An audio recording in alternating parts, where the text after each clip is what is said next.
Hi, so in this video I'm going to show you how to remove these three pins from your IR sensor. Now, if you find another way of mounting the sensors and wiring the sensors with these pins, by all means do it. However, in the version of the bare bones kit that I'm working off, we don't need these. So I'm going to show you how to remove them using a soldering iron. So what I do is I kind of grip them with a pliers, and I try to apply heat to all three of the pins while just maneuvering it out.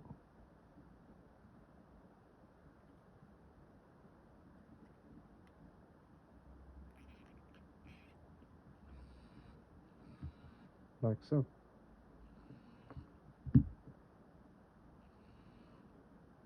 And once your pins are out, you can clean them up by just applying heat again. And once you've cleaned them up, you can start adding your wires.